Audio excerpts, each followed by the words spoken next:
कोई पूछता है क्यों जी आपने कथा सुनी? बोले सुनने का मन तो बहुत बनाया, लेकिन क्या करें समय ही नहीं मिल पाया। ऐसे ही ये हमारा जीवन है। रोज सोचते रहते हैं आज भजन करूंगा, आज कीर्तन करूंगा, आज तीर्थ करने जाऊंगा। धीरे धीरे ये जीवन व्यतीत होता जाता है और जब लास्ट में मृत्यु का समय आता है तब हम सोचते हैं अरे हमने भगवान का भजन नहीं किया। जैसे किसी का 7 मंजिल पर कमरा है और वो हाँपते हाँपते चढ़ता जा रहा है। 2 मंजिल पे पहुंचा, 3 मंजिल पे पहुंचा, 7वीं मंजिल पहुंचने के बाद फिर उसको याद आता है अरे चाबी तो नीचे ही रह गई कमरा, अब क्या करूं। ऐसे ये हमारा जीवन है, व्यतीत होता जाता है। जब मरने का टाइम आता है तब लगता है अरे जो कमरे की चाबी है, जो भगवान का भजन है, वो तो हम पीछे ही छोड़ आए, पीछे ही छूट गया। और सुनो, फिर पछताने से भी कोई फायदा नहीं है। आप सोचो कि हम बुढ़ापे में भगवान का भजन करेंगे तो बुढ़ापे में तो हाथ पैर ही नहीं चलते हैं। कहां से भगवान का भजन करोगे? कहां से भगवान का कीर्तन करोगे? वास्तविक यदि देखा जाए तो मनुष्य की जो उम्र है ना वो केवल 30 वर्ष की है। ध्यान देना, मनुष्य की उम्र 30 वर्ष की है। एक बार भगवान के पास में एक मनुष्य गया, एक बैल गया, एक गधा गया और एक कुत्ता गया। भगवान ने चारों को 30-30 साल की उम्र दे दी। 30 साल तू जी, 30 साल तू जी, 30 साल तू जी और 30 साल तू जी। बैल भगवान के पास में गया, प्रभु मेरे को काय को 30 साल देते हो, मुझे तो 15 ही साल रहने दो। ठीक है, भगवान ने 15 साल की उम्र बैल को दे दी, बची 15 साल की। मनुष्य दौड़ता दौड़ता पहुंचा, प्रभु ये जो 15 साल की उम्र बची है ये मेरे को दे दो ना। हाँ ये क्या करोगे आप इसका? तो आदमी के पास कितनी हो गई? बोलो ना, 45 साल। दौड़ा दौड़ा गधा भी गया, प्रभु मैं भी क्या करूंगा 30 साल जी करके, मेरी भी 15 ही साल रहने दो ना। मनुष्य फिर पहुंच गया, प्रभु इसकी भी उम्र मुझे ही दे दो। हाँ मैं इसकी उम्र जी लूंगा। ठीक है, अब कितनी हो गई? थोड़ा जोर से बोलो ना। 60 वर्ष। कुत्ता पहुंचा, गुरुजी देखो ना मैं जी करके क्या करूंगा 30 साल, मेरे को भी 15 ही साल रहने दो। मनुष्य फिर पहुंच गया, प्रभु इसकी भी हमारे ही पास ट्रांसफर करो ना। ऐसे ही उल्लू भी पहुंच गया, प्रभु मेरी भी 15 ही साल रहने दो। मनुष्य ने वो भी 15 साल ले लिया।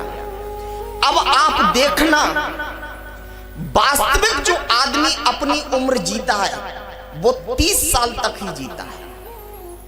आदमी की जो उम्र है वो केवल 30 साल है। 30 साल तक आदमी अपनी उम्र जीता है और अपनी उम्र जीने के बाद आदमी बैल की उम्र जीने लगता है। 42 साल तक व्यक्ति अपनी उम्र जीता है, लेकिन 30 साल के बाद में वो बैल की उम्र जीने लगता है। और जहां वो 45 साल का हुआ, फिर गधा की उम्र जीने लगता है। काम करने का मन नहीं करता है फिर, लेकिन फिर भी जबरदस्ती करना पड़ता है। क्यों? परिवार का बोझ है।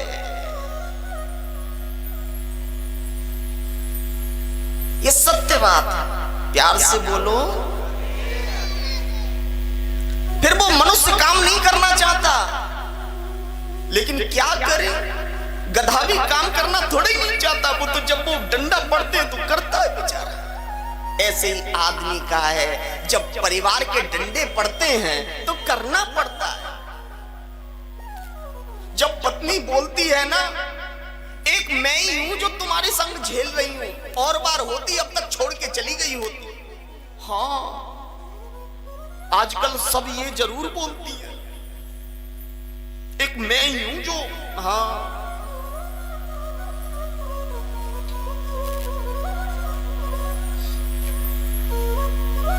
थोड़ा जोर से बोलो ना।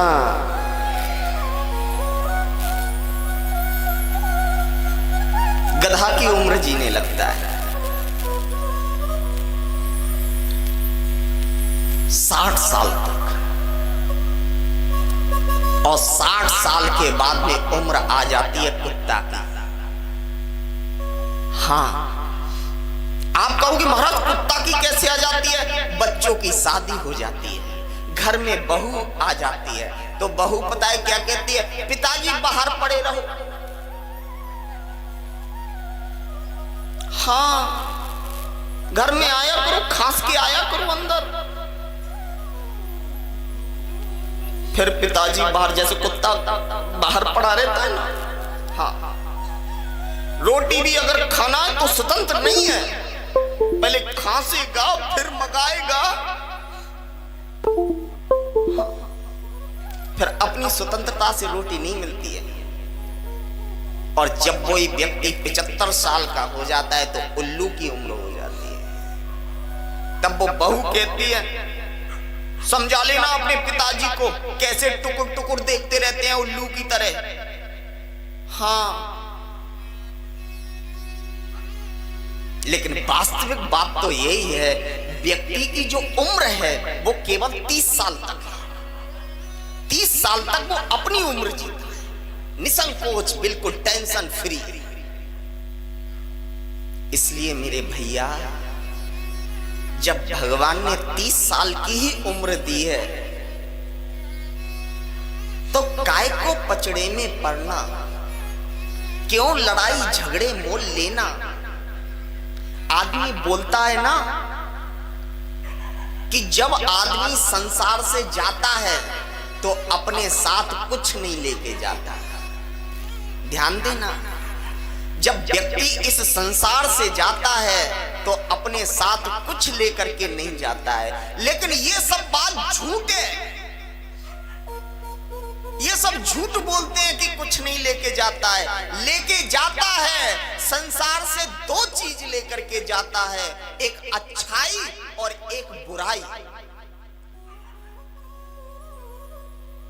एक व्यक्ति जब मरता है तो हजारों लोग दिए जलाते हैं, अच्छा रहा मर गया, बहुत दुष्ट आदमी था। और एक व्यक्ति जब मरता है तो पूरा गांव रोता है, कितना बढ़िया व्यक्ति था। भगवान भी बढ़िया आदमी को कितना जल्दी उठा लेते हैं। इसलिए मेरे भैया, ऐसा काम करके जाओ जो समाज आपकी बदनामी ना करे। हाँ, यदि कोई आपसे उल्टा सीधा बोल रहा है ना, तो आप मौन हो जाओ, वो चुपचाप निकल जाएगा। 1 दिन बोलेगा, 2 दिन बोलेगा, लेकिन उसकी जो करने की सजा है, आप दोगे तो कुछ नहीं दोगे। अगर किसी ने आपके थप्पड़ मार दिया तो आप पलट के क्या करोगे? ज्यादा से ज्यादा उसके भी थप्पड़ मार दोगे, बस। लेकिन अगर आप मौन हो जाओगे तो भगवान की लाठी का दम आपको दिखाई देगा कि भगवान की लाठी में कितना दम है। और सज्जनों सुनो, जब वो भगवान की लाठी पड़ेगी तो वो चिल्लाने नहीं देगी, लेकिन दर्द बहुत होता है, चिल्लाने नहीं देती है। और एक बात, बहुत बड़ी बात बता रहा हूं, ध्यान से सुनना। हम लोग जब कुछ अच्छा काम करते हैं ना, तो पता है क्या बोलते हैं? देखो देखो मैंने इतना काम कर दिया, ये काम मैंने कराया है। लेकिन जब कोई बुरा काम हो जाता है तो पता है क्या बोलते हैं? भगवान की मर्जी थी, ऐसा हो गया।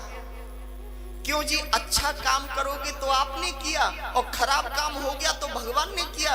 ये कहां का न्याय है?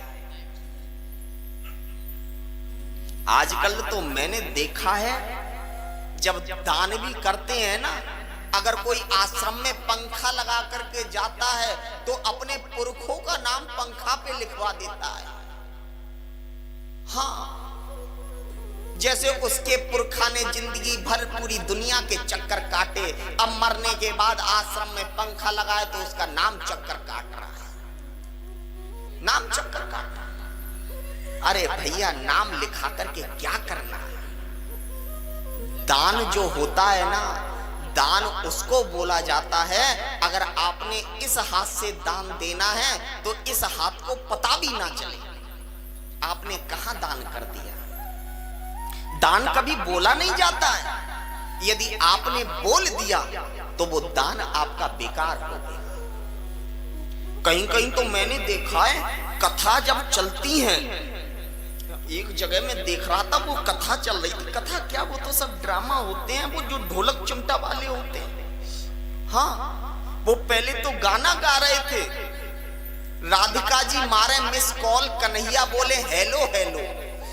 मैं तो चक्कर में पड़ गया, उस जमाने में भी मोबाइल चलते थे क्या? हाँ, मैंने कहा उस जमाने भी मोबाइल चलते थे।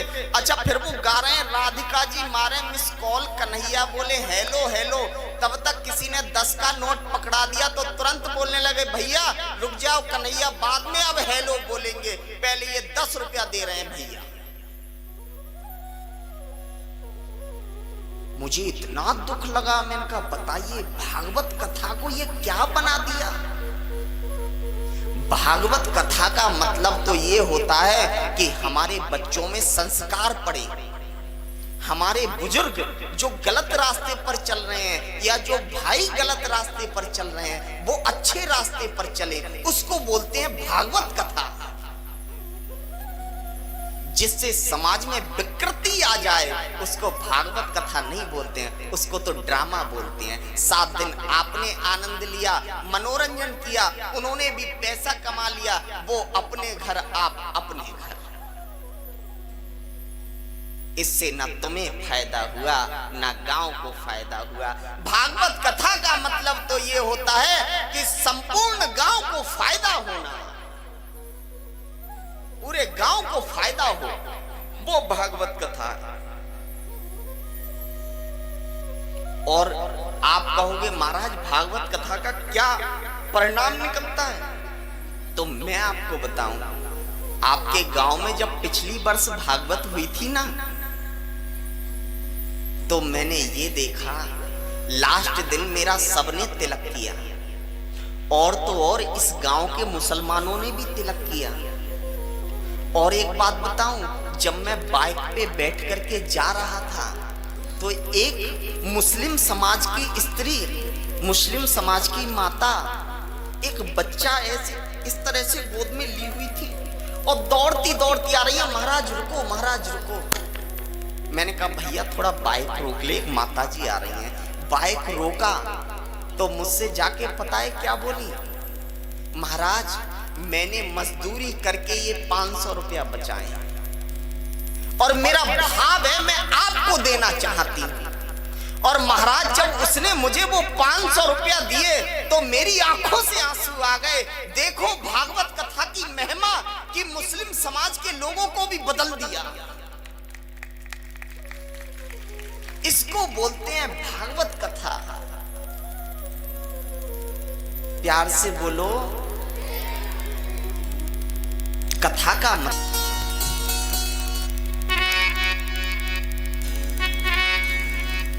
श्रीमन नारायण नारायण नारायण, श्रीमन नारायण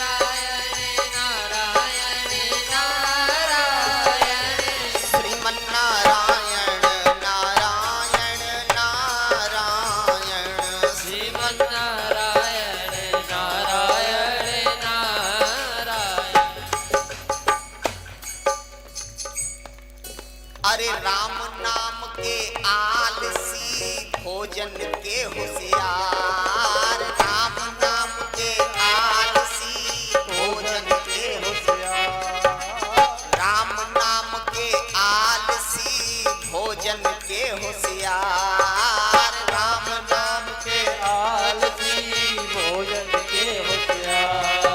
अरे तुलसी ऐसे जीव का, तुलसी ऐसे जीव का जीना है धिक्कार, श्रीमन नारायण नारायण नारायण, श्रीमन नारायण नारायण नारायण, ओ भजमन नारायण नारायण नारायण, भजमन नारायण नारायण नारायण। अरे आग लगी आकाश में झरझर गिरे अंगार, आग लगी आकाश में झरझर गिरे, हाँ आग लगी आकाश में झरझर गिरत अंगार, आग लगी आकाश में। संत ना होते जगत में, अरे संत ना होते जगत में तो जल मरता संसार, श्रीमन नारायण नारायण नारायण, श्रीमन नारायण नारायण नारायण। अरे तो आज हम लोग कथा सुन रहे थे कि जब भगवान का शरीर पूरा हुआ, भगवान अंतर ध्यान हो गए। भगवान ने अर्जुन से कहा कि इन गोपियों को राधा जी के पास ले जाकर के छोड़ देना। अर्जुन ने कहा प्रभु आप चिंता मत करो, मैं इनको राधा जी के पास में ले जाकर के छोड़ दूंगा। अर्जुन जब उन गोपियों को लेकर के आ रहे थे तो रास्ते में भीलों ने लूट लिया उन्हें। तब अर्जुन को याद आया, अरे प्रभु जब तक आप थे तब तक ये मेरा गांडीव धनुष भी काम कर रहा था, आपके जाने के बाद तो ये धनुष भी काम करना बंद कर दिया। मेरे भाई बहन, जब तक आपके ऊपर भगवान की निगाह सीधी है तब तक आप करोड़पति भी बन सकते हैं, अरबपति भी बन सकते हैं, खरबपति भी बन सकते हैं। लेकिन ध्यान रखना, जब भी आप बड़े आदमी बन जाएं तो हमेशा सर को झुका करके चलना, हमेशा सर झुका के चलना, नहीं तो भगवान की निगाह थोड़ी भी टेढ़ी हो गई तो आपको रोडपति बनाते हुए देर नहीं लगेगी, 2 मिनट में रोडपति बना देगा। इसलिए कभी किसी को सताना मत अपनी जिंदगी में। और दूसरा एक बात मैं और बताऊं जो मैं सभी से प्रार्थना करता हूं। मैं हर कथा में जाता हूं और हर जगह मेरी एक प्रार्थना जरूर रहती है कि भैया अपने बच्चों को इतना संस्कार दो कि वो माँ बाप की सेवा कर सके।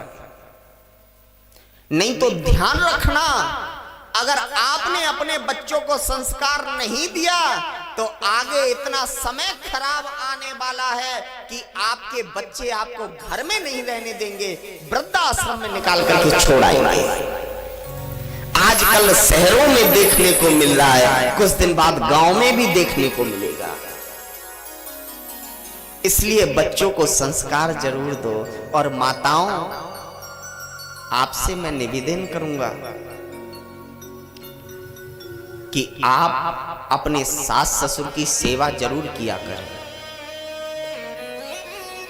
जिंदगी में कुछ करना मत करना।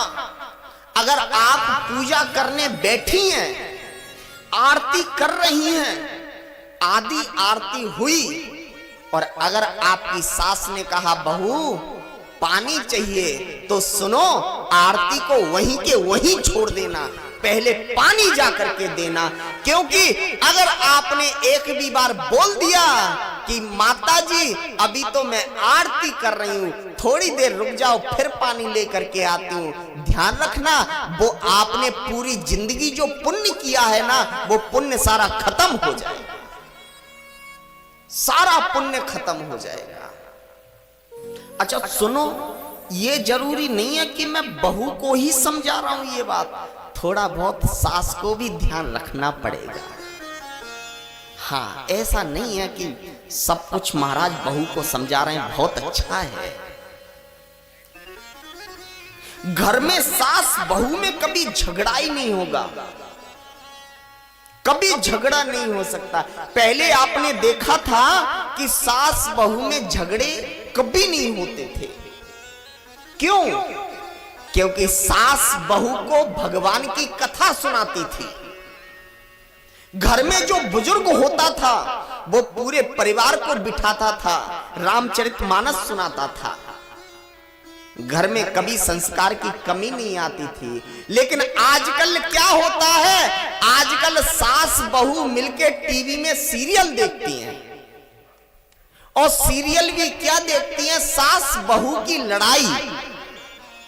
हाँ, अब एक बात बताओ, रोजाना टीवी में सास बहू की लड़ाई देखोगी तो घर में क्या होगा? घर में तो उत्पात मचेगा, लड़ाइयां होंगी। लेकिन मैं एक नियम बता रहा हूं बहुत अच्छा, आपके घर में कभी लड़ाई हो ही नहीं सकती। अगर सास और बहू दोनों इस बात को अपना ले तो घर में कभी लड़ाई नहीं होगी, आपकी मेरी पूरी गारंटी है। लेकिन ये नियम आपको अपनाना पड़ेगा। आप कहोगे महाराज क्या? अगर सास को कुछ सामान लेकर के आना है, ध्यान से सुनना, अगर सास को कुछ सामान लेकर के आना है तो एक बार बहू से जरूर पूछे, बहू गाड़ी लेने जा रही हूं, कौन सी गाड़ी लेकर के आऊं? अच्छा सुनो, बहू हमेशा एक ही बात बोलेगी, सासू मैया जो तुम्हारी मर्जी है वो ही ले आओ। अब देखो दोनों काम हो गए ना, आप अपनी मर्जी की गाड़ी लाओगी और बहू को भी ये हो जाएगा, देखो मेरी सासू मैया मुझसे बिना पूछे कोई काम नहीं करती है। ऐसे में कभी लड़ाई होगी?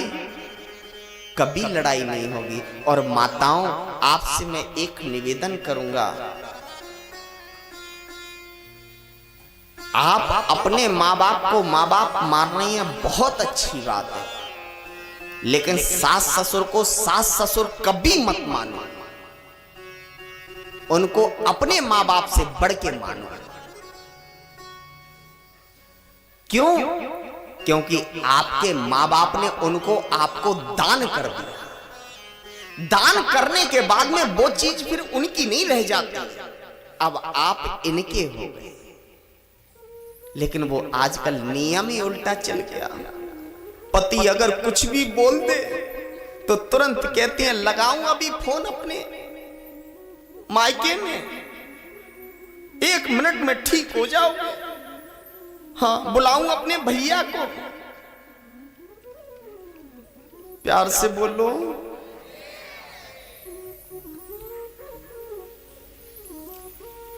और एक बात बताऊं, 3 लोगों की जिद जो होती है ना, वो तो इतनी खतरनाक होती है कि ये घर को भी बर्बाद कर सकती है। अगर 3 लोग जिद कर दें, एक राजा की हट, अगर राजा हट कर ले तो पूरे देश को बर्बाद कर सकता है। ऐसे ही एक बाल हट, जो बच्चा होता है, अगर बच्चा जिद कर जाए तो आपकी जेब में पैसा हो या ना हो, आपको दिलाना पड़ेगा। एक और हट होती है, कहो तो बता दूं, रहने दो, अभी 7 दिन कथा करनी है मुझे। हाँ, मालूम पड़ा फिर ये नहीं आए, फिर मैं किसको सुनाऊंगा? ये टेंट पंडाल को थोड़ा ही नहीं सुनाऊंगा। प्यार से बोलो, थोड़ा जोर से बोलो ना। आज सज्जनों, अर्जुन को जब भीलों ने जब गोपियों को लूट लिया, आज अर्जुन अपने नगर में आए। युधिष्ठिर जी ने पूछा, अर्जुन तुम्हारा चेहरा इतना उतरा हुआ क्यों है? क्या तुमने कोई पाप कर दिया? एक बात बताऊं, यदि आप अपनी जिंदगी में कोई पाप करते हो ना, यदि कोई गलत काम करते हो ना, तो चेहरे की रंगत अपने आप उड़ जाएगी, चेहरे की चमक अपने आप उड़ जाएगी। और यदि आप भगवान का भजन करते हो तो चेहरे पे चमक अपने आप आ जाएगी।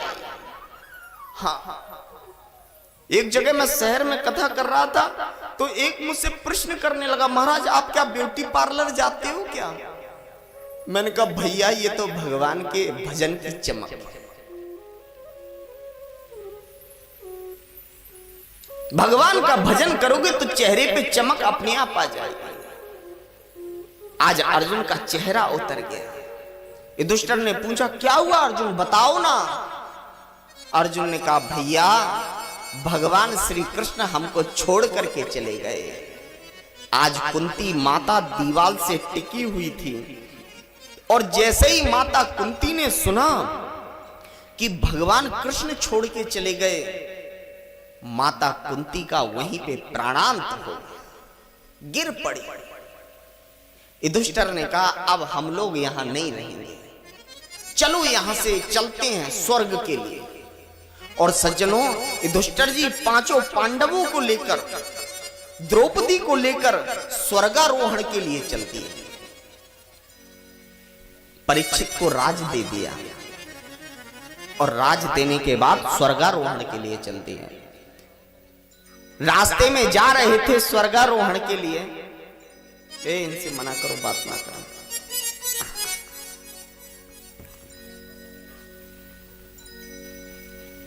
जब युधिष्ठिर जी स्वर्गारोहण के लिए जा रहे थे, रास्ते में एक कुत्ता मिल गया, कुत्ते को भी साथ ले लिया युधिष्ठिर जी ने। जब जा रहे हैं तो बर्फ का पहाड़ पड़ा, द्रौपदी पिघलने लगी और गिर करके द्रौपदी का प्राणांत हो गया। भीम ने पूछा, भैया ये द्रौपदी का प्राणांत क्यों हो गया? युधिष्ठिर ने कहा, द्रौपदी हम 5 की पत्नी थी, लेकिन ये सबसे ज्यादा प्रेम अर्जुन को करती थी, इसलिए ये स्वर्ग में जाने की अधिकारी नहीं है। आगे गए तो नकुल और सहदेव का प्राणांत हो गया। भीम ने पूछा, भैया ये नकुल और सहदेव? तो बोले, इनको सुंदरता का बहुत घमंड था, इसीलिए इनका प्राणांत हो गया। और आगे चले तो अर्जुन का भी प्राणांत हो गया। भीम ने पूछा, भैया अर्जुन?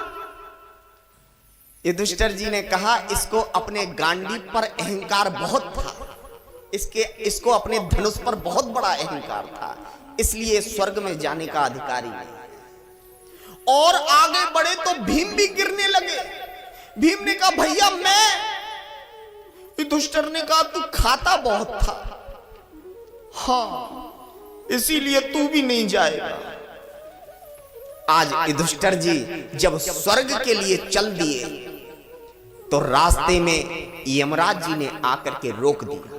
ध्यान से सुनना, यमराज ने आकर के रोक दिया, युधिष्ठिर तुम स्वर्ग के लिए नहीं जा सकते। युधिष्ठिर जी ने कहा, क्यों? मैंने तो अपनी जिंदगी में कभी पाप नहीं किया, मैंने तो अपनी जिंदगी में कभी झूठ नहीं बोला, तो मैं स्वर्ग में क्यों नहीं जा सकता हूं? तो यमराज बोले, युधिष्ठिर जी आपने अपनी जिंदगी में एक बार झूठ बोला है, दुष्टर ने कहा मैंने तो कभी झूठ नहीं बोला। बोले आपने कहा नरोवा कुंजरोवा। जब महाभारत का युद्ध चल रहा था तो एक हाथी मारा गया था, तुमसे कहा गया कि कह दो अश्वत्थामा मारा गया, वहां तुमने झूठ बोला था। युधिष्ठिर जी ने कहा मुझसे तो भगवान ने बुलवाया था। भगवान भी वहीं प्रकट हो गए। युधिष्ठिर जी मैंने क्या बुलवाया था?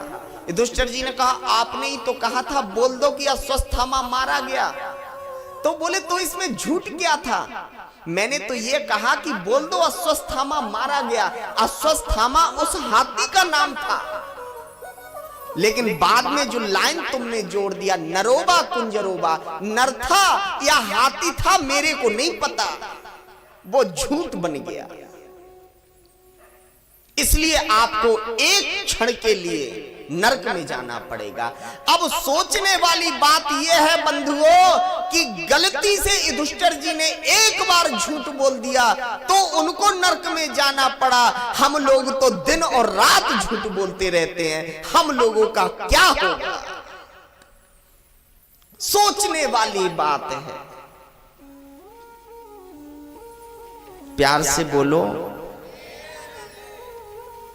लेकिन मैं माताओं से भी निवेदन करूंगा, झूठ को तो बिल्कुल त्याग दें। झूठ कभी नहीं बोलना चाहिए। एक जगह मैं ऐसे ही बोल रहा था तो एक माता खड़ी हो गई उठ के, महाराज ये शर्त मत रखो, हाँ और कोई शर्त रख लो। लेकिन सत्य बात यह है, झूठ बोलने से परिवार बिगड़ जाता है, परिवार में विकृति आ जाती है।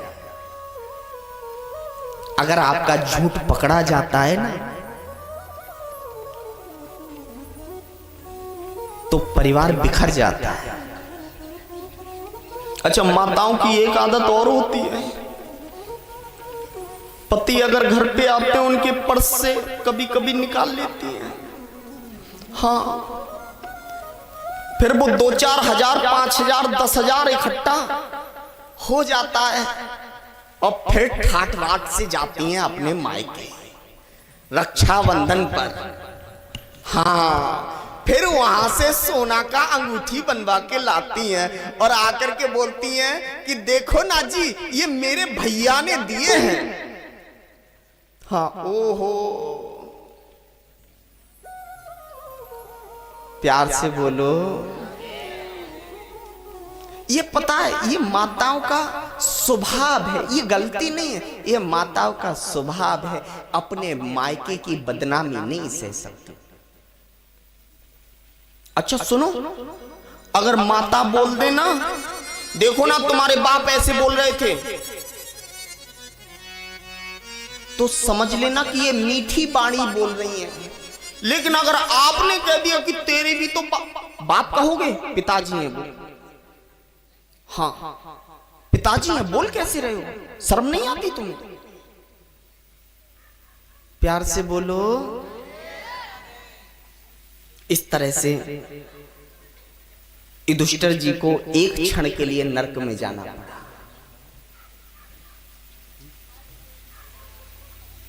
इसीलिए कोशिश ये करें कि हम लोग झूठ कम बोलें, अपने बच्चों को यही समझाओ। और एक बात, जब आप सुबह सुबह चारपाई से उठा करो ना तो सबसे पहले अपने हाथे की हथेलियों को देखा करो। कराग्रे बस्ते लक्ष्मी, कर मध्य सरस्वती, करमूलेत गोविंदा, प्रभाते कर दर्शनम।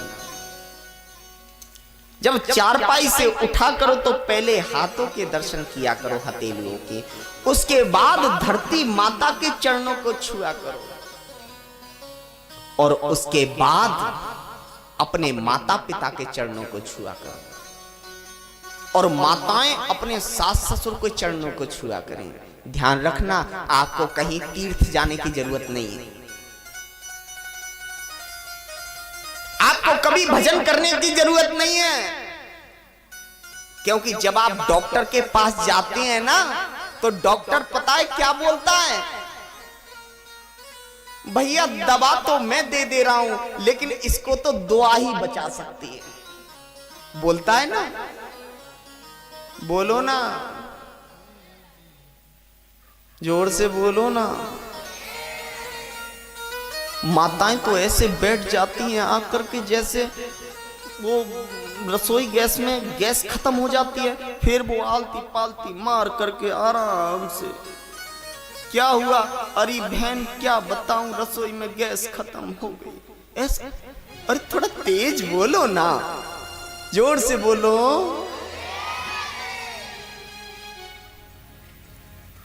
भागवत में प्रसंग आया है, एक बार त्रेता युग माही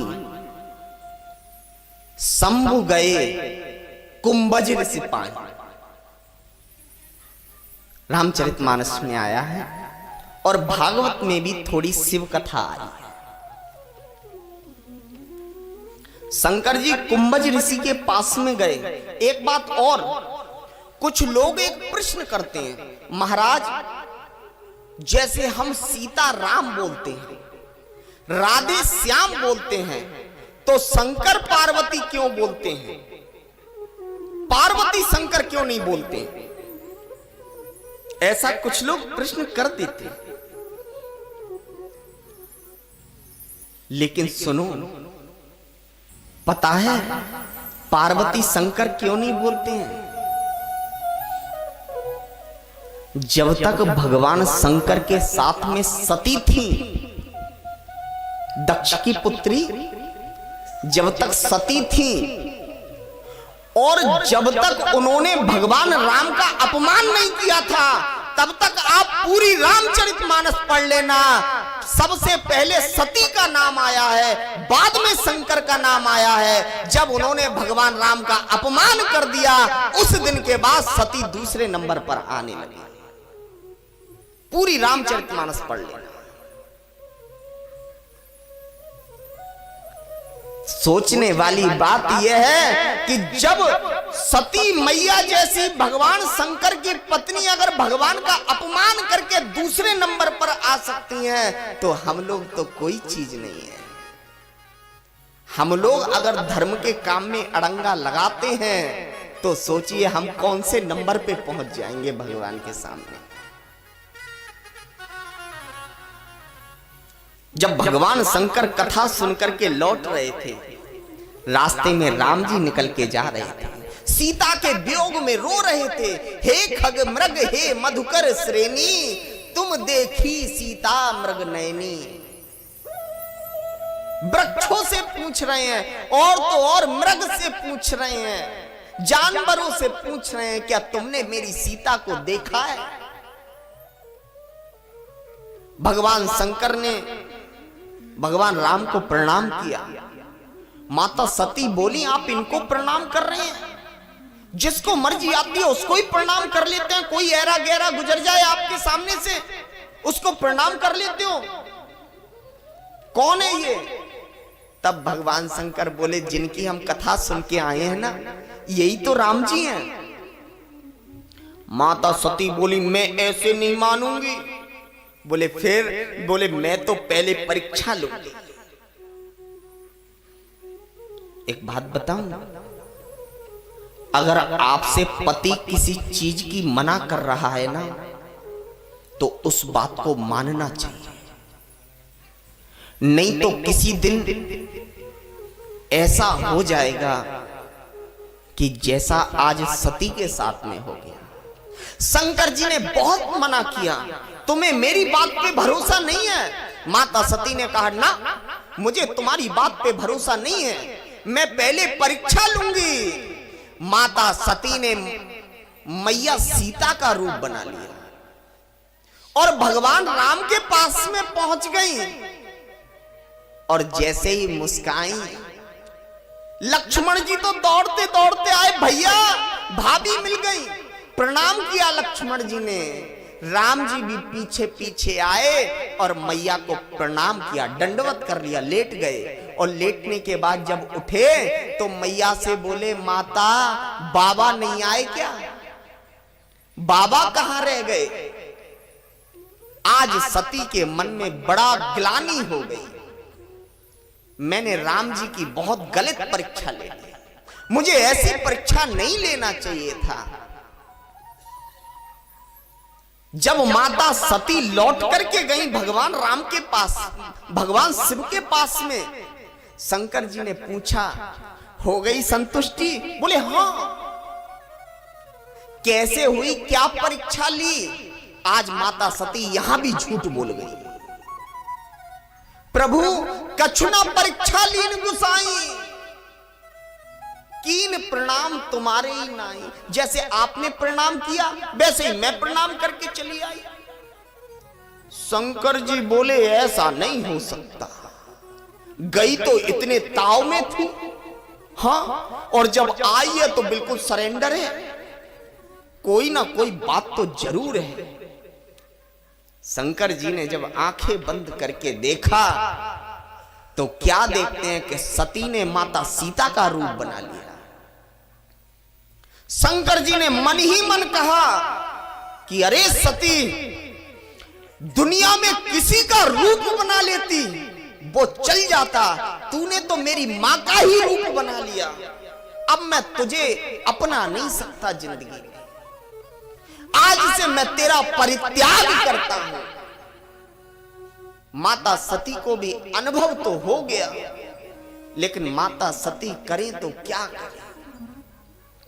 शंकर जी की सेवा करती रहती थी, लेकिन मन में बड़ी ग्लानि होती थी कि मैंने अपमान करके अच्छा नहीं किया। एक बात बताऊं, आपसे पति का अपमान हो जाए, आपसे पति से कोई गलती हो जाए तो उनसे जवाबदारी मत करना, उनसे लड़ाई झगड़ा मत करना, बल्कि आप मौन हो जाना। माता सती उस दिन के बाद मौन हो गई। आपने कभी नहीं सुना होगा पूरी रामचरितमानस में उस दिन के बाद माता सती एक भी बार बोली भी हो, मौन हो गई। माताओं को अपनी गलती का केवल पश्चाताप करना चाहिए, मौन हो जाना चाहिए, झगड़ा नहीं करना चाहिए। एक दिन माता सती के जो पिता थे दक्ष, यज्ञ कर रहे थे, और जब यज्ञ कर रहे थे सज्जनों, तो सारे देवताओं को निमंत्रण दिया, लेकिन भगवान शंकर को निमंत्रण नहीं दिया। भगवान शंकर को निमंत्रण नहीं दिया।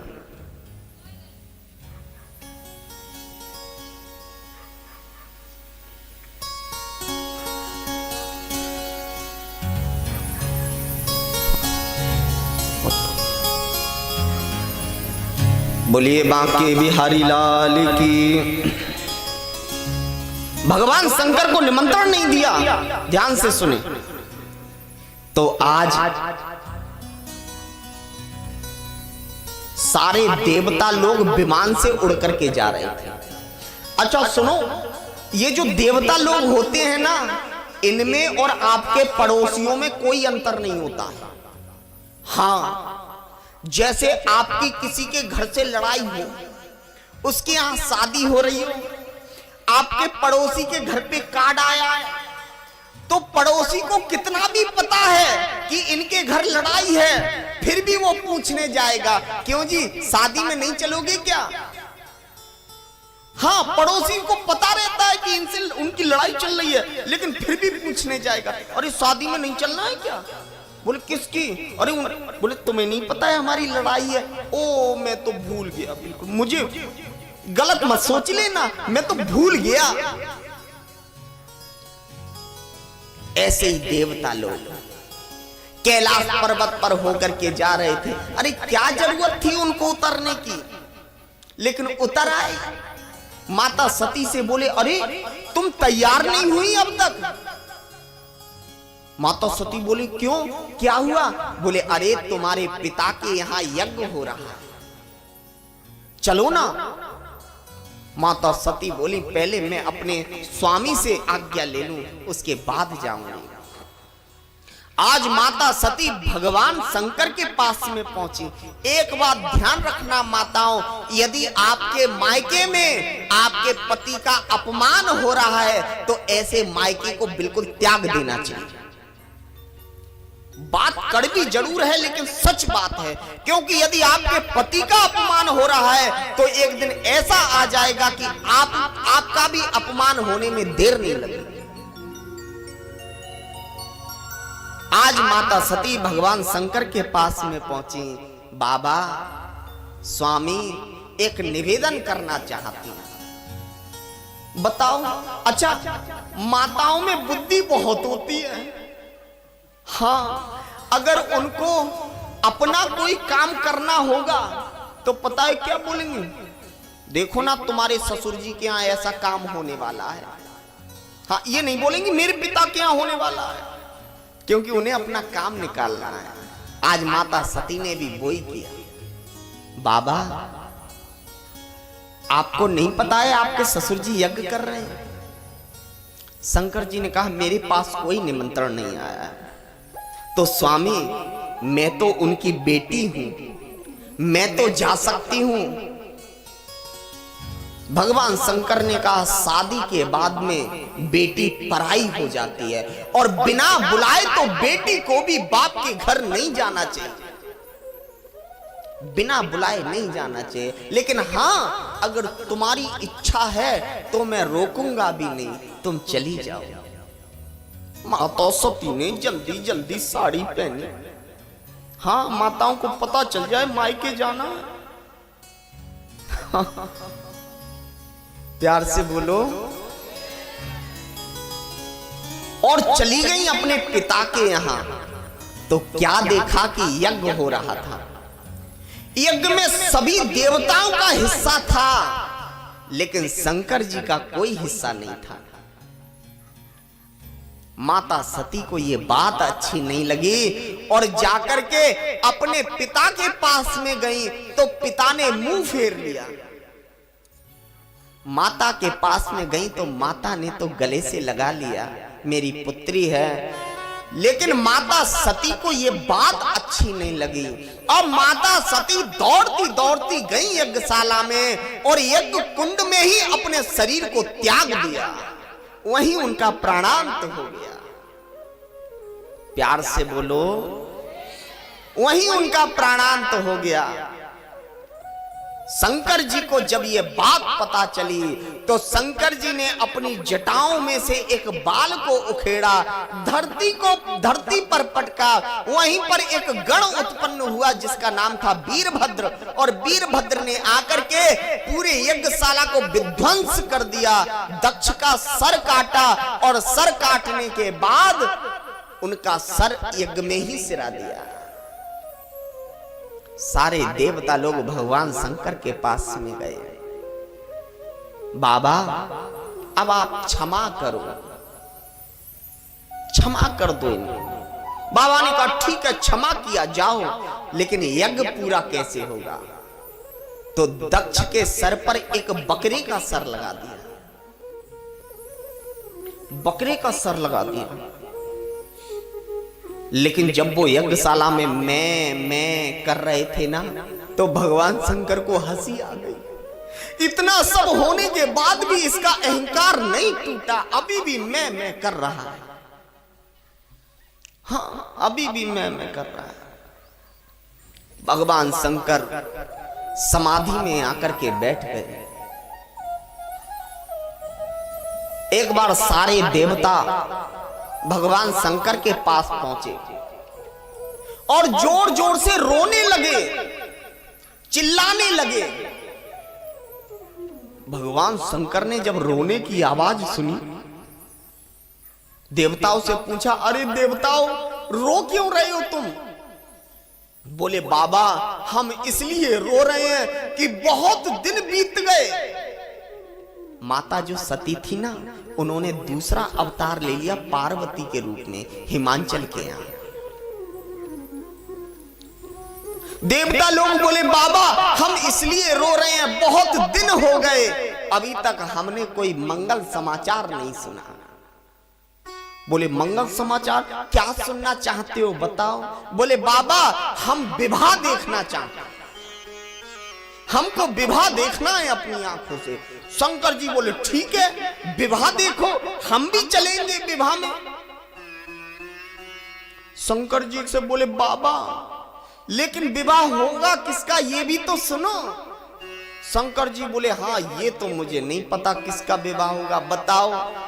देवता लोग बोले बाबा हम आपका विवाह देखना चाहते हैं। शंकर जी बोले देखो 3 लोगों को कभी विवाह नहीं करना चाहिए, और मेरे साथ में 2 कंडीशन लागू है, मैं विवाह नहीं कर सकता। बोले क्यों? बोले पहला हमारे हिंदू संस्कृति में विधवा को कभी विवाह नहीं करना चाहिए, ये हमारी हिंदू संस्कृति कहती है। उसको फिर भगवान का भजन करना चाहिए। बोले ठीक है लेकिन आपके लिए कौन सी कंडीशन लागू है? तो बाबा बोले कि मेरे लिए तो ये कंडीशन लागू है कि वृद्ध को कभी विवाह नहीं करना चाहिए, बूढ़े को कभी विवाह नहीं करना चाहिए। देवता बोले बाबा आपकी उम्र? शंकर जी बोले उम्र का तो मुझे नहीं पता, लेकिन मैंने एक बार समाधि लगाई थी तो 87,000 वर्ष बीत गए। अब बताओ 87,000 वर्ष का दूल्हा होगा या दूल्हा के बाप के बाप के बाप के बाप के बाप होंगे? हाँ प्यार से बोलो। बोले बाबा और दूसरी कंडीशन क्या है? बोले दूसरी कंडीशन यह है कि बैरागी को, सन्यासी को कभी विवाह नहीं करना चाहिए। मैं बैरागी हो गया हूं। बोले बाबा आप बैरागी कब से हो गए? बोले जब से सती जाए तन त्यागा, जब से सती ने अपने शरीर को त्यागा है तब से मैं बैरागी हो गया। शंकर जी जब किसी की बात नहीं माने तो वहां स्वयं राम जी प्रकट हो गए। बाबा मेरी आज्ञा है तुम विवाह करो। शंकर जी बोले अगर आपकी आज्ञा है तो आपकी आज्ञा सिरोधार्य है, मैं अपने सर पर धारण करता हूं। राम जी बोले ना ना ना बाबा सर पे धारण मत करना। बोले क्यों? बोले आपके सर पर गंगा जी बह रही हैं, मालूम पड़ा मेरी आज्ञा भी बह करके चली गई। हाँ मैं क्या करूंगा फिर, इसलिए मेरी आज्ञा को अपने हृदय में धारण करना। शंकर जी ने कहा ठीक है। एक हमारे बनारस के मित्र थे जिनका नाम था बेढब बनारसी। उनका नाम भी अजीब ही था, बेढब बनारसी।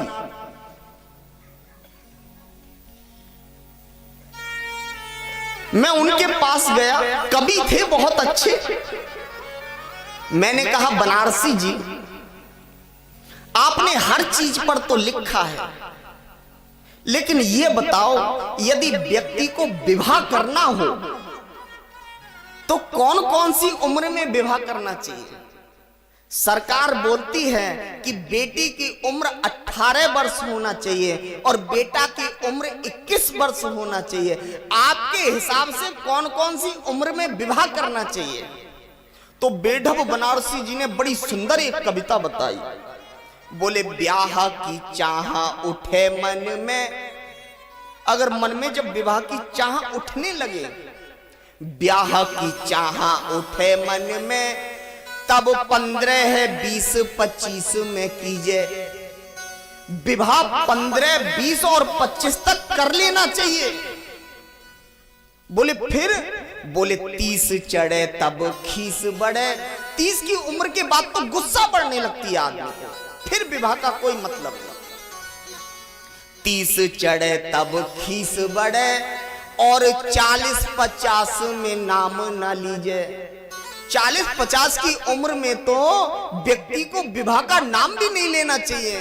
बोले अगर फिर भी नहीं मान रहा है तो? बोले 60 भये जीव काठ भये, आदमी 60 की उम्र पे पहुंच जाता है तो बोलते हैं ना बुढ़ा सठिया गया। हाँ, बोले 60 भये जीव काठ भये। बोले अगर फिर भी नहीं माने तो बोले तो निकाल के जूता और सिर पे दीजिए। बोले तुरंत उसके सर पे एक जूता मारना चाहिए। बुढ़ा हो गया, अभी शादी की उम्र है तेरी है? प्यार से बोलो। तो ये बेढब बनारसी जी की कविता है, मुझे याद आ गई। शंकर जी ने कहा ठीक है,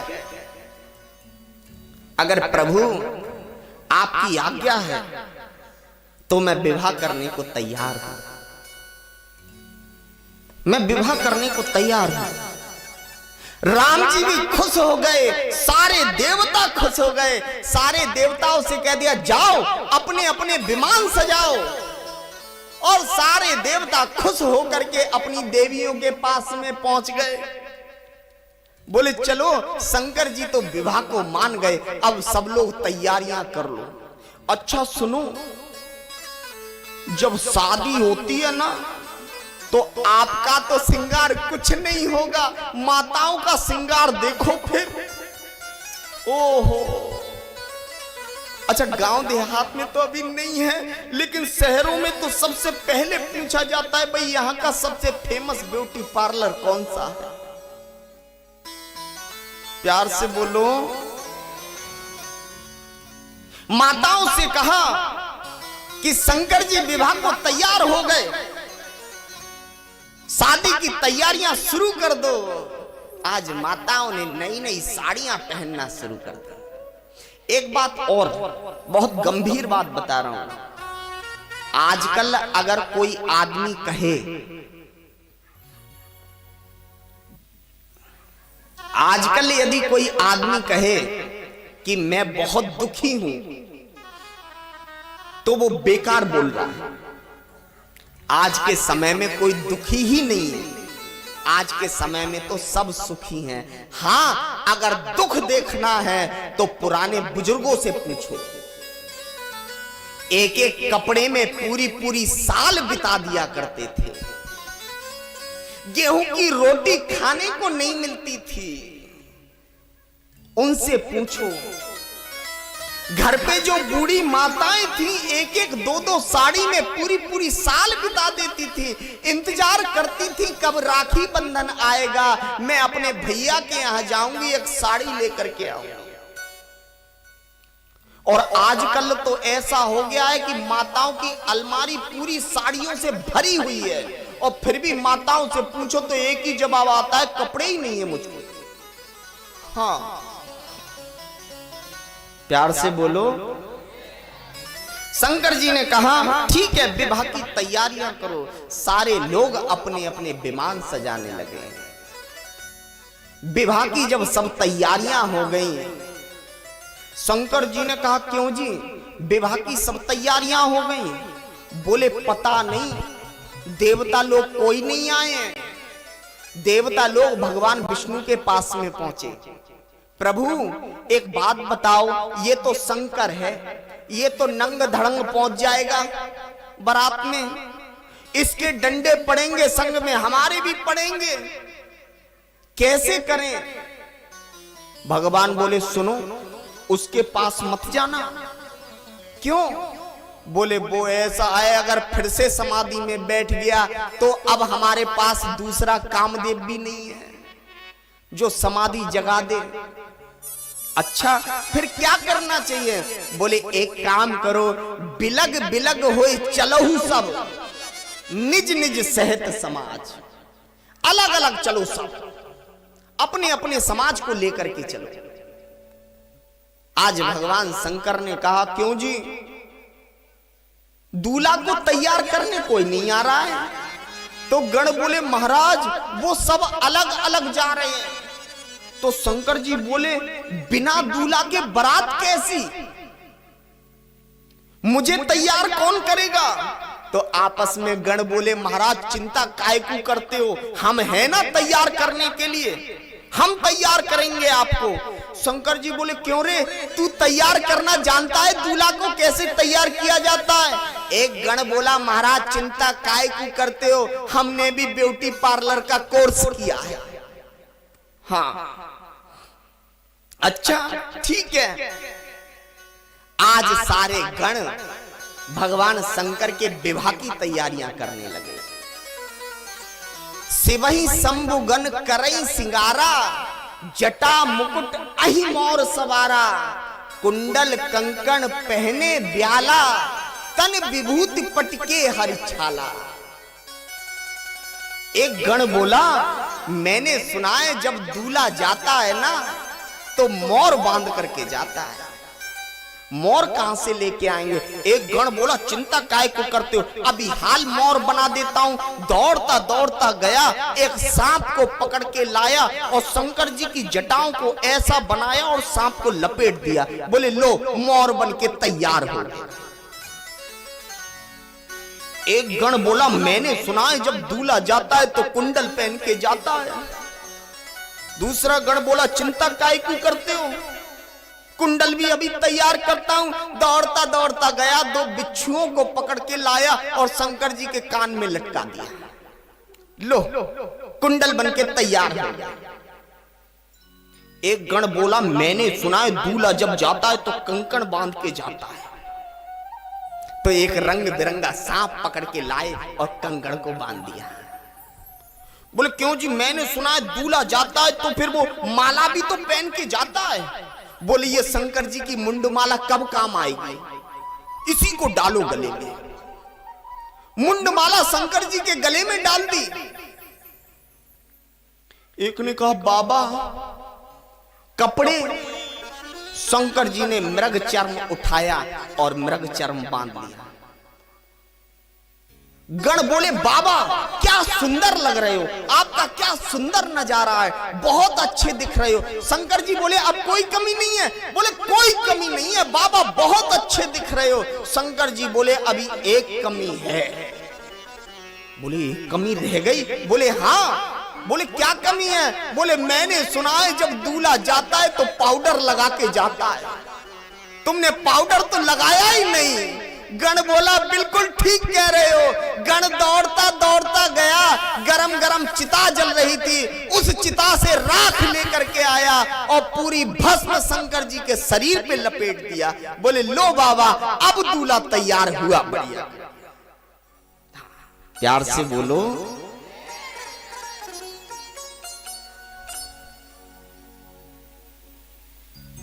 दूल्हा तैयार हो गया। शंकर जी ने पूछा हम लोगों की बारात। बोले बारात में तो अभी तक कोई नहीं आया है।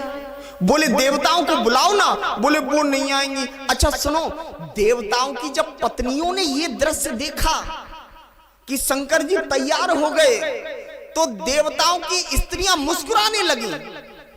बोले मुस्कुरा क्यों रही हो। बोले देख सबई सब त्रिया मुस्काई। बोले मुस्कुरा क्यों रही हो। बोले बर लायक दुल्हन जगना है, इस बर के लायक दुल्हन पूरी दुनिया में मिलेगी ही नहीं। ऐसा दूल्हा तैयार हुआ है, इसके लायक दुल्हन पूरी दुनिया में नहीं मिलेगी। आज शंकर जी ने कहा अच्छा हमारे संग जाने वाला कोई नहीं है। बोले बाबा आपके संग जाने वाला कोई नहीं है। बोले अच्छा तो एक काम करो, हमारे समाज को बुलाओ, शमशान में चले जाओ, भूत प्रेत डाकनी साकनी पिशाचनी जितने भी हैं सबको आवाज दे दो मालिक की शादी है, मालिक की शादी है। और सारे गणों ने जाकर के जब भूत प्रेतों को आवाज दी तब भूत प्रेत डाकनी पिशाचनी साकनी सारे लोग शंकर जी के पास नाचते हुए पहुंच गए। कोई मुखहीन विपुल मुखहीना, किसी के एक मुख है, किसी के 1000 मुंह है और किसी के एक मुंह नहीं है। कोई कोई इतना पतला है कि हवा आए तो उड़ जाए, कोई कोई इतना मोटा है कि गेंद की तरह लुढ़कता जा रहा है, इतना मोटा।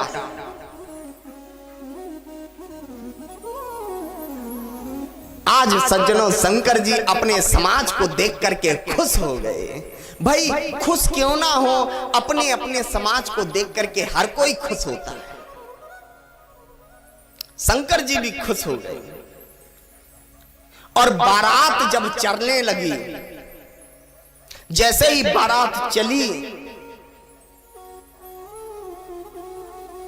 तो बड़े बड़े व्यंग होने लगे।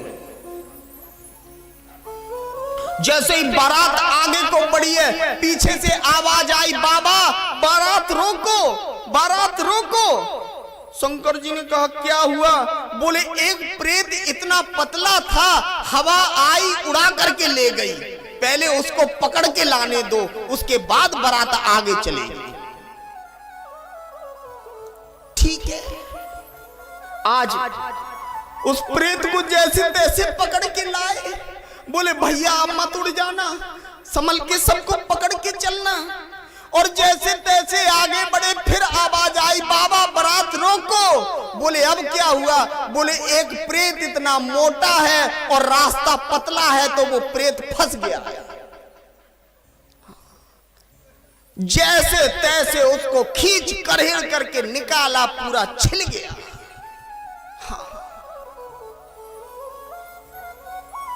प्यार से बोलो। अच्छा सुनो, अपनी रिश्तेदारियों में भी बता देना कि ये कथा लाइव चल रही है YouTube पर, अनमोल जी महाराज के नाम से। घर बैठे ही सब लोग देखेंगे इस कथा को। हाँ, आज सज्जनों, हाँ, प्रेत को खींच करके निकाला। शंकर जी ने कहा निकल गया।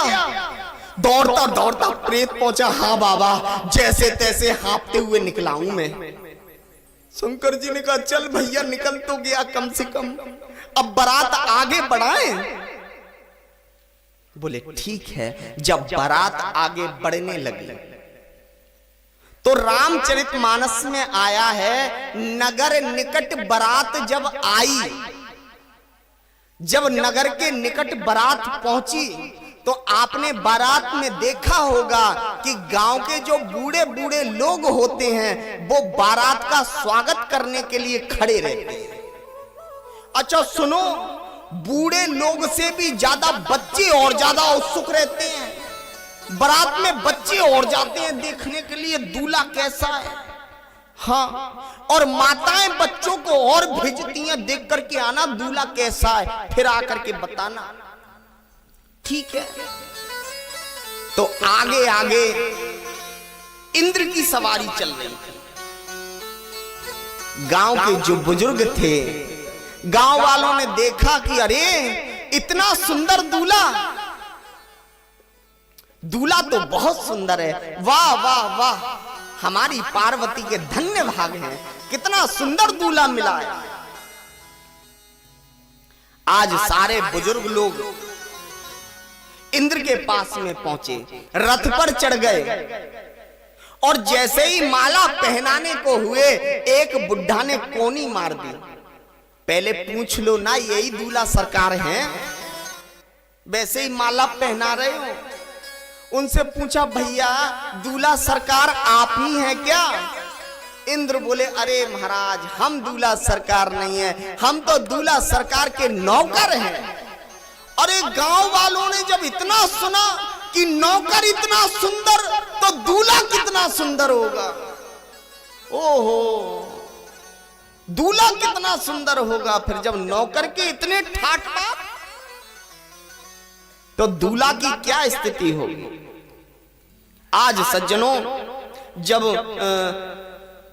पीछे पीछे पवन देवता की सवारी आ रही थी, जैसे ही माला डालने को हुए, फिर बुढ़े ने कोनी मारी। पूछो ना, यही दूल्हा सरकार है?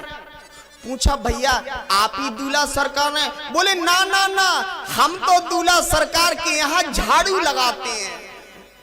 अब तो लोग और खुश हो गए, बाप रे बाप, झाड़ू लगाने वाला इतना सुंदर, तो दूल्हा कितना सुंदर होगा। कमाल कर दिया। हमारी पार्वती के भाग्य खुल गए। पीछे पीछे नारायण भगवान की सवारी आ रही थी। सब बुढ़े कूद पड़े, बोले वाह, यही दूल्हा सरकार है, इससे ज्यादा सुंदर कोई हो ही नहीं सकता इस दुनिया में। नारायण भगवान के रथ पर चढ़ गए और जैसे ही माला पहनाने लगे, बुढ़ा ने कहा सुनो, तुम्हारी सब बात सही है, यही दूल्हा सरकार होंगे, लेकिन पूछने में क्या जाता है, एक बार पूछ लो कि तुम ही दूल्हा हो। बुड्ढों ने पूछा भैया दूल्हा सरकार आप ही हैं क्या? नारायण भगवान बोले ना ना ना, हम दूल्हा सरकार नहीं है, हम तो दूल्हा सरकार के मित्र हैं।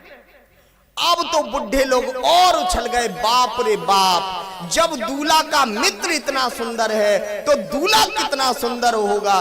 भगवान नारायण ने जाते जाते बोल दिया, पीछे पीछे आ रहा है, देख लेना कितना सुंदर है, यहां रुक भी नहीं पाओगे। हाँ, इतना सुंदर है। और महाराज पीछे पीछे शंकर जी की बारात आई और डाकनी, पिशाचनी, भूतनी, प्रेतनी जब हू हल्ला करते हुए आई हैं। और सज्जनों, हू हल्ला जब सुना तो वहां पर जितने बालक थे सब लदर पदर होकर के ऐसे भागे, कोई गिरते जा रहा है, कोई पड़ते जा रहा है। और सुनो, जितने बुड्ढे थे वो तो सब वहीं बेहोश होकर धड़ाम गिर गए, सब बुड्ढे बेहोश होकर गिर गए, सारे बुड्ढे बेहोश होकर के गिर पड़े। आज सज्जनों, शंकर जी ने कहा ये सब क्या हो रहा है, ये सब गिर क्यों पड़े? एक गण बोला महाराज ये गिर नहीं पड़े हैं, ये आपके स्वागत में दंडवत कर रहे हैं, हाँ ये प्रणाम कर रहे हैं। प्यार से बोलो, आनंद आ रहा है ना आप लोगों को? बोलो ना।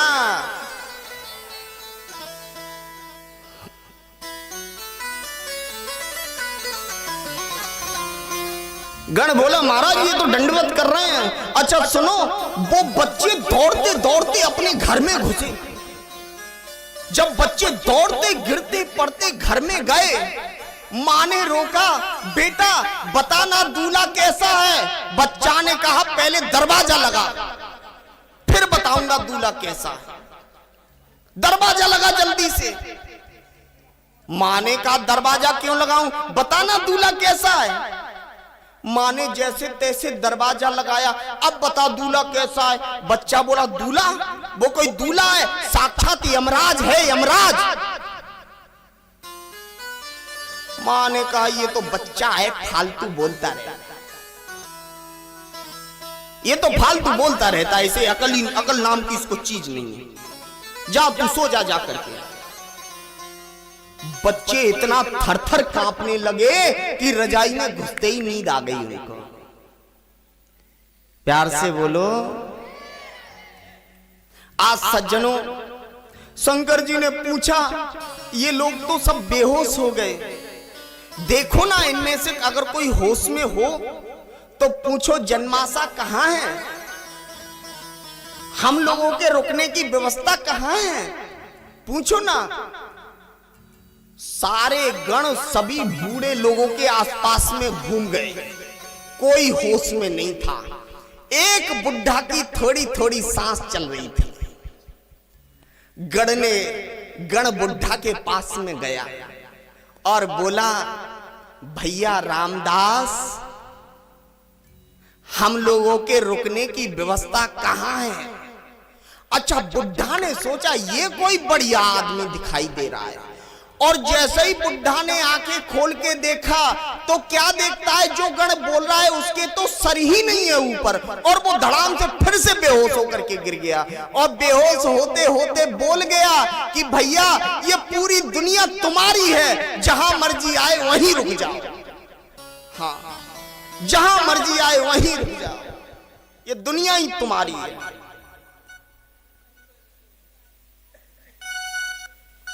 आज एक बुढ़ा और होश में आया। बुढ़ा ने सोचा राजा की लड़की की शादी है, अगर मैं स्वागत नहीं करूंगा तो राजा मुझे मार देगा। इससे तो अच्छा है बात कैसे भी करो, मरना तो है ही है, कम से कम स्वागत तो कर ही लो। और बुढ़ा माला लेकर के गया शंकर जी के गले में पहनाने के लिए। अच्छा सुनो, शंकर जी के गले में सांप बैठा हुआ था। सांप ने सोचा ये मुझे पकड़ने को आ रहा है। हाँ, अब वो माला लेके पहुंचे तो सांप अपना अलग फन फैलाए। हाँ, और जैसे ही माला डालने को हुआ, सांप ने एक फुसकार मारी, बुड्ढा वहीं बेहोश होकर के गिर गया। जैसे तैसे शंकर जी अपने जन्माशा में पहुंचे। बोले चलो भैया बारात चढ़ाओ, अपने आप ही चढ़ा लो। आज जब गांव में बारात चढ़ने लगी, अच्छा आपने देखा होगा गांव में एक काम बहुत होता है, जो गांव की माताएं होती हैं ना, वो छतों पे चढ़ चढ़ के बैठ जाती हैं।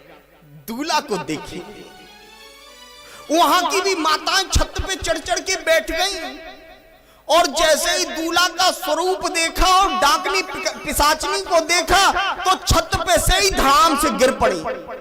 हे भगवान, ये कैसी बारात आई है, ये कैसी बारात है। शंकर जी की जैसे तैसे बारात गांव में घूमी। घूमने के बाद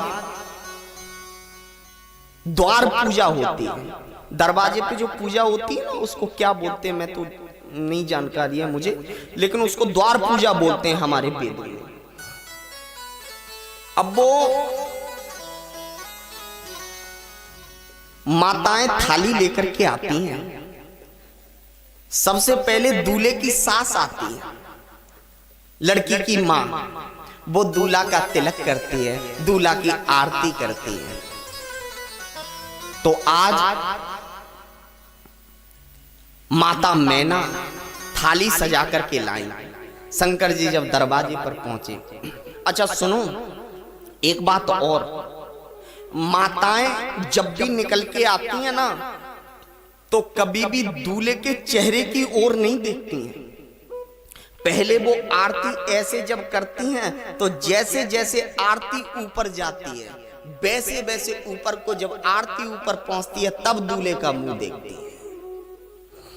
माता मैना भी सर झुकाए आई और आकर के जब आरती करने लगी, और जब शंकर जी का स्वरूप देखा, वो तो घबरा गई। हे भगवान, ऐसा दूल्हा, आरती की थाली शंकर जी के ऊपर पटक के मार दी और गेट बंद कर लिया, अंदर चली गई। एक गण बोला, भोले बाबा, राम राम राम, ऐसी बेइज्जती, थाली फेंक के मार दी।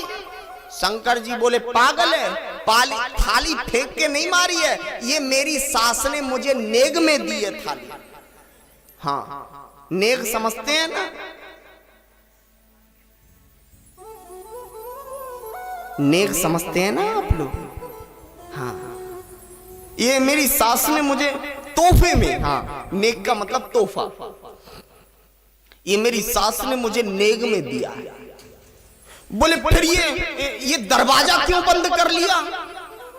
बोले तू पागल है, अरे ये यहाँ की रिवाज है, ये यहाँ की रिवाज है, इसलिए दरवाजा बंद कर लिया। आज शंकर जी अपने बैल को चरने के लिए छोड़ दिया। वहां एक मालिन का बगीचा था, जो मालिन पार्वती जी के लिए फूल लेकर के जाती थी, मालिन का बगीचा। और वो नंदी जो था शंकर जी का सवारी, वो फूलों को जाकर के खाने लगा, फूलों को जाकर के खाने लगा। मालिन बोली ये किसका बैल आ गया, अगर बैल वाला मेरे सामने आ जाए तो मैं अभी उसको मजा चखा दूंगी। शंकर जी उसके सामने आए, बोले क्या बात है मालिन? बोले अभी बताती हूं, तूने मेरे सारे फूल खवा दिए, ये मदारी जाने कहां से आ गया। डमरू हाथ में लेकर के। और सज्जनों, उस मालिन ने शंकर जी के जो बांस की डलिया होती है ना, वो डलिया उठा करके फेंक के मारी। वो डलिया सोने की हो गई, डलिया सोने की हो गई। और वो डलिया लेकर के जब गांव में गई तो उसके मोहल्ले वालों ने पकड़ लिया, ये सोने की डलिया राजा के यहां से चुरा के लाई है। मालिन बोली, ना राजा के यहां से चुरा के नहीं लाई हूं। बोले फिर? बोले नगर में एक जादूगर आया है, जो भी चीज उससे छुआ दो वो सोने की बन जाती है। अब तो लोगों ने क्या काम किया, किसी ने बांस हाथ में ले लिया, किसी ने लाठी हाथ में ले ली, किसी ने कुल्हाड़ी हाथ में ले ली। बोले चलो सब अपनी अपनी चीजें छुआएंगे। गण बोले महाराज ये पूरा गांव। शंकर जी बोले ये स्वागत के लिए आ रहा है। गण बोले महाराज ये लाठी डंडा लेकर के कौन स्वागत के लिए आता है? ये तो हम पहली बार देख रहे हैं कि कोई लाठी डंडा लेकर के स्वागत के लिए आ रहा है। ऐसा भी कभी होता है क्या? शंकर जी ने देखा कि हाँ भैया सबके कंधे पे लाठी डंडा बांस रखे हुए हैं। शंकर जी बोले बेटा यहां से निकलो, नहीं तो आज यहां बढ़िया स्वागत होगा। वहां से जैसे तैसे निकले। कथा में ज्यादा विस्तार नहीं बढ़ाऊंगा क्योंकि समय की प्रक्रिया भी देखनी है, समय के साथ चलना है। नारद जी ने आकर के माता मैना को समझाया, राजा हिमांचल को समझाया कि ऐसा कुछ नहीं है, आप शादी करो और आप चिंता ना करें। जब आप शादी कर देंगे तो मेरी गारंटी है, ये तो शुरू से ही भगवान शंकर की पत्नी रही है। ऐसा जरूरी नहीं है कि आज ही इनकी शादी हो रही है, ये तो जन्म जन्म से उन्हीं की पत्नी है। आज सज्जनों, जब माता मैना और हिमांचल मान गए तो पता चला कि शंकर जी रूठ करके बैठ गए। शंकर जी को जाकर के मनाया, बोले भैया अब आप क्यों रूठे बैठे हो, सबको तो मना लिया। तो शंकर जी ने कहा मैं शादी नहीं करूंगा। क्यों? आखिर शादी क्यों नहीं करोगे बताओ तो। बोले मेरी एक शर्त है। बोले क्या? बोले अगर मान लो मेरी शादी हो गई और शादी के बाद में मेरे ये जो बाराती आए हैं इनको तुमने खाना नहीं खिलाया, फिर क्या होगा? इसलिए पहले इनको खाना खिलाया जाए, उसके बाद में मैं विवाह करूंगा। आप राम जी के विवाह में देखेंगे पहले शादी हुई, बाद में भोजन कराया गया। और आज शंकर जी के विवाह में पहले भोजन कराया गया, बाद में शादी हुई। एक बात और, रामचरितमानस में 4 विवाह हुए। ध्यान से सुनना, रामचरितमानस में 4 विवाह हुए थे, जो 2 विवाह पूरे हो गए और 2 विवाह अधूरे रह गए। पहला विवाह भगवान शंकर का विवाह जो पूरा हो गया। दूसरा विवाह नारद जी का विवाह। ध्यान से सुनना, नारद जी का विवाह, जिन्होंने रामचरितमानस पढ़ी होगी वो जानते होंगे। नारद जी का विवाह अधूरा रह गया। तीसरा विवाह राम जी का विवाह जो पूरा हो गया। और चौथा विवाह सूर्पणखा का विवाह। राम जी से विवाह करने आई थी ना, वो भी अधूरा रह गया। अच्छा, सूर्पणखा का मतलब क्या? उसके जो नाखून थे ना वो सूप की तरह बड़े बड़े थे, लंबे लंबे। अच्छा, आजकल माताओं को भी ये शौक बहुत चढ़ा है। हाँ,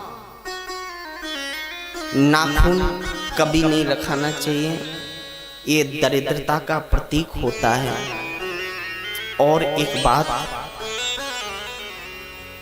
कि अगर आप नाखून रखाती हैं ना तो जो आप भोजन भी करती हैं ना तो गंदगी आपके मुंह में जाती है। इसलिए नाखून नहीं रखाना चाहिए। तो सूर्पणखा का भी विवाह पूरा नहीं हुआ। आखिर आप सोचिए बैठ करके, आखिर ये विवाह पूरे क्यों नहीं हुए, दो विवाह अधूरे क्यों रह गए? तो सज्जनों, जिस विवाह में अगुआ रहता है, क्या बोलते हैं उसको, जो विवाह तय कराता है, बिचौंदिया। हाँ ठीक, जो बीच वाला होता है ना, गलत तो नहीं बोला मैंने? हाँ। तो जो बीच वाला होता है, तो भगवान शंकर के विवाह में बीच वाले थे सप्तऋषि। सप्तऋषियों ने शंकर जी का विवाह कराया था, और राम जी के विवाह में बिचौंदिया थे विश्वामित्र। लेकिन नारद जी के विवाह में कोई बिचौंदिया नहीं था, नारद जी खुद ही लड़की देखने पहुंच गए। ऐसे ही सूर्पणखा के विवाह में कोई बिचौंदिया नहीं था, लड़की स्वयं लड़का देखने पहुंच गई थी। इसलिए ये दोनों विवाह अधूरे रह गए। आज का हमारा जो समाज है, जो लड़के लड़कियां आपस में ऐसे ही विवाह कर लेते हैं, ध्यान देना 90% विवाह टूट जाते हैं। क्यों? क्योंकि उनमें कोई बीच वाला नहीं होता है, उनमें कोई बिचौंदिया नहीं होता है, इसलिए वो विवाह टूट जाता है।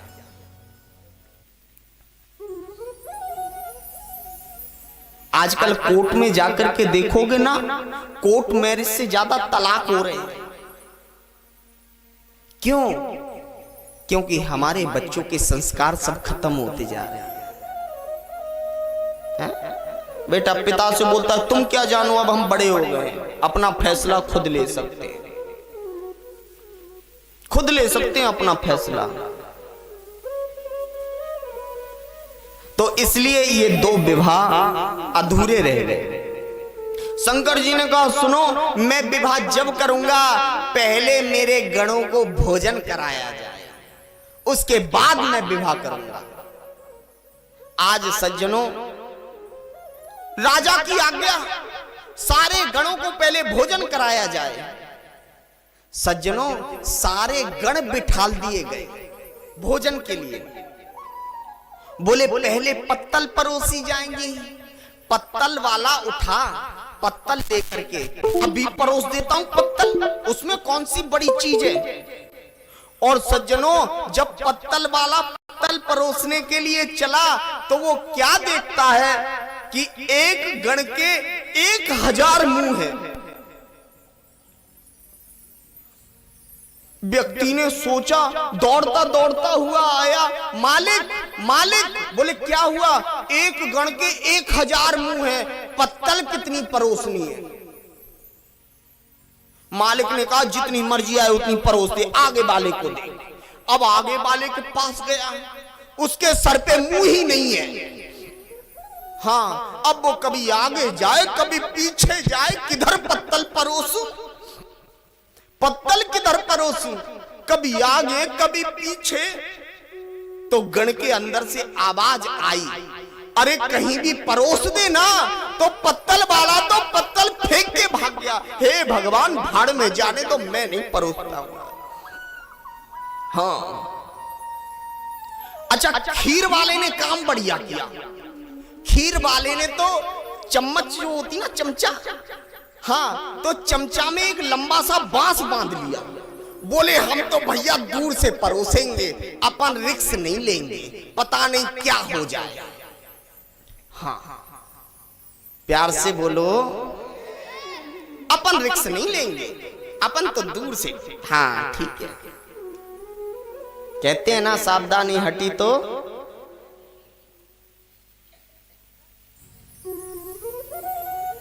अपन नहीं परोसेंगे चम्मच चुम्मच से।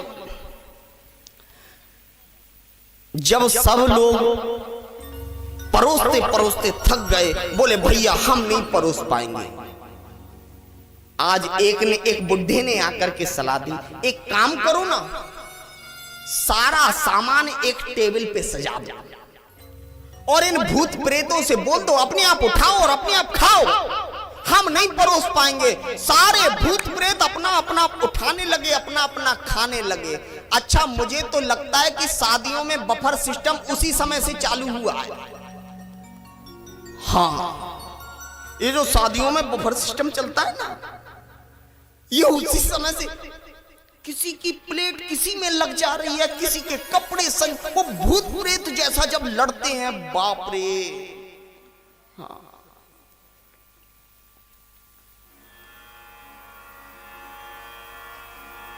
प्यार से बोलो माताओं, थोड़ा जोर से बोला करो ना, और जोर से। सारे भूत प्रेत अपना अपना भोजन किया। अच्छा, अब वो दक्षिणा की बारी आती है, दक्षिणा दी जाती है। राजा ने कहा लो दक्षिणा बांट दो। अच्छा, दक्षिणा दी जाती है तिलक करके। हाँ, अब वो तिलक करने वाला पहुंचा, एक के हाथ में दक्षिणा लगी, एक के हाथ में तिलक की कटोरी। और जब वो तिलक करने वाला पहुंचा तो एक गण के सामने पहुंचा, उसका मुंह ही नहीं। अब वो इधर उधर घूमते फिरे, इसके तिलक कहां करना है। गण बोला कहीं तो करो। तो एक व्यक्ति ने उस गण के ऊपर सीढ़ी लगाई, उसके अंदर झांक करके देखा तो मुंह फिर भी नहीं मिला। वो कटोरी फेंक करके भाग गए। हम भैया नहीं करा पाए। इस तरह से भगवान शंकर के विवाह में बड़ा बड़ा आनंद आया। अगर मैं सुनाता रहूंगा तो पूरी रात ऐसे ही गुजर जाएगी, इतनी लंबी कथा है। अब बड़े आनंददायक कथा है। कथा का मतलब तो ये होता है कि एक भी श्रोता उठ करके ना जाने पाए, और ऐसे श्रोता मिले तो हम तो 2 घंटे क्या 6-6 घंटे कथा सुना सकते हैं। लेकिन समय सीमा निर्धारित है, समय को देखना पड़ता है। कैमरे वाले भैया हैं, इनका भी सब समय निश्चित है, क्योंकि जो लाइव चल रहा है ना, उसका एक समय निश्चित रहता है। प्यार से बोलो। आज सज्जनों, जब शंकर जी का विवाह पूरा हुआ, भामर वगैरह जब पड़ गई, तो वो नेग लेने वाले आते हैं। जो वो होता है ना, नाई होता है ना गांव में, तो नाई की जो पत्नी होती है, नाइन, उसको नाइन बोलते हैं। तो वो नाइन अपना नेग लेने आई, शंकर जी से बोली तुम्हें राजा की बेटी से विवाह हुआ है, और तुम भी कैलाश के राजा, बढ़िया सा नेग लूंगी। शंकर जी ने कहा बढ़िया सा कि हाँ। शंकर जी ने कहा ठीक है, तो बढ़िया सा देंगे, इसमें कौन सी बड़ी बात है। शंकर जी ने थैला में हाथ डाला और नाइन से कहा आगे हाथ कर। नाइन ने आगे हाथ कर दिया, सोई शंकर जी ने एक बिच्छू निकाला, नाइन के हाथ पे रख दिया। नाइन तो फेंक के भागी, राम राम राम, ऐसा दूल्हा। मैं तो सोच रही थी कि यहाँ राजा की बेटी से विवाह हुआ है और ऐसा दूल्हा मिला। आज सज्जनों, जैसे तैसे शंकर जी का विवाह संपन्न हुआ। जब शंकर जी कैलाश पर्वत के लिए जाने लगे,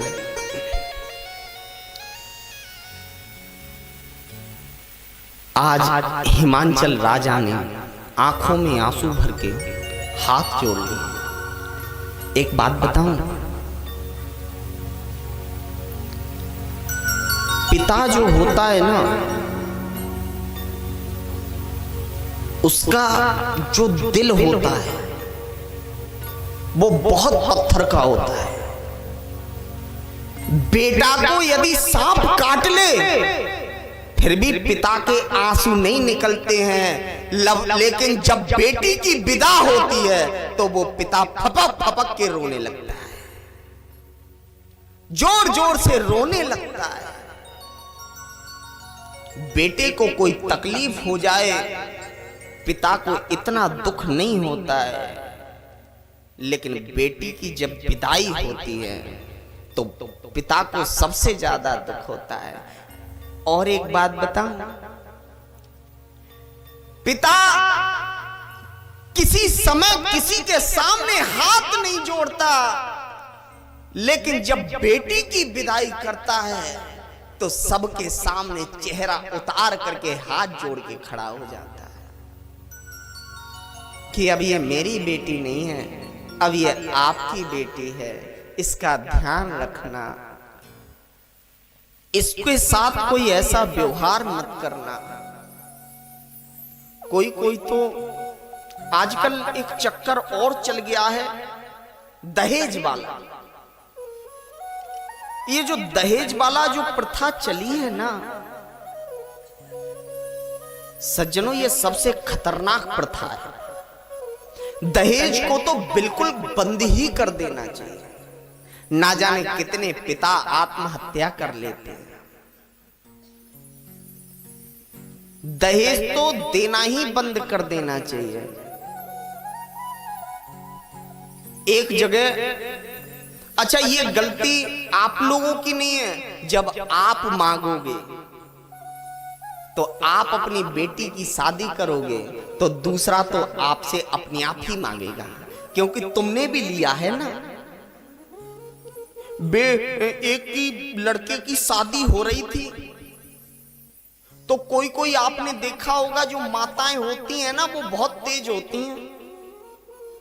हाँ, लड़की देखने गई और लड़की की मायके में जाकर के, बेटे की ससुराल में जाकर के पूरा पर्चा दे दिया। सुनो, एक टीवी चाहिए, एक फ्रिज चाहिए, एक मोटरसाइकिल चाहिए राजदूत। अब एक बात बताओ, मोटरसाइकिल राजदूत लोगी तो बहू तो यमदूत आएगी ना। अरे फिर आप सोचो कि बहू सीता जैसी मिल जाए, कहां से मिल जाएगी। इसीलिए दहेज के लिए बेटी के पिता का सर कभी नहीं नीचा करवाना चाहिए, क्योंकि यही सोच लेना चाहिए कि अगर आज हम किसी की बेटी का सर नीचा करवा रहे हैं, बेटी के पिता का सर नीचा करवा रहे हैं, तो एक दिन हमारे यहां भी बेटी है, हमारा भी सर नीचे हो जाएगा। और एक बात, जब कोई बेटी घर पे आ जाती है ना, अपने ससुराल जब पहुंच जाती है, तो जब उसको ताना देते हैं लोग तो उसको बहुत दुख होता है। सुनो, बेटी को आप कितना भी ताना दे लेना, अपनी बहू को कितना भी ताना दे लेना, वो सह लेगी, लेकिन बहू के सामने अगर तुमने उसके पिता की बदनामी कर दी तो बेटियां कभी नहीं सहती हैं। हाथ जोड़ के खड़ी हो जाएगी, बाबूजी आप कुछ भी कह लो, मुझे मार लो, तोड़ लो, लेकिन मेरे पिता के बारे में कुछ मत बोलो। क्योंकि एक बेटियां ही ऐसी होती हैं जो पिता के लिए सबसे ज्यादा चिंता करती हैं। बाकी कोई भी इस दुनिया में आपकी चिंता करने वाला नहीं है। प्यार से बोलो। आज शंकर जी अपने कैलाश पर्वत को गए, ऐसी भगवान शंकर की कथा है। आइए 2 मिनट हम लोग कीर्तन कर लेते हैं और उसके बाद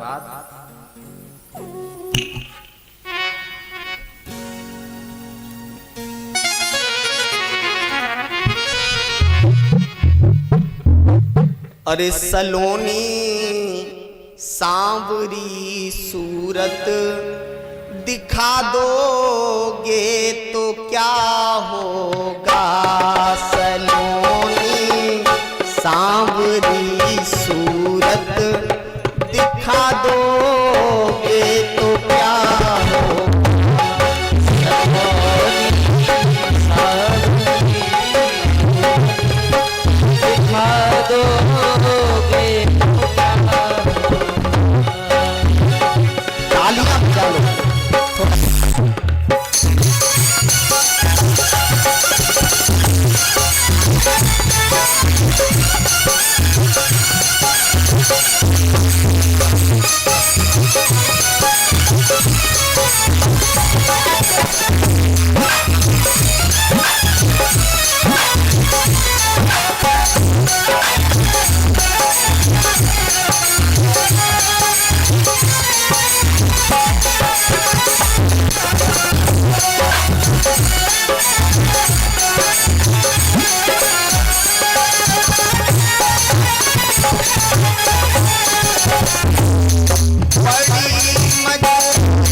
मझधार में नैया नैया कोई नहीं मेरा ये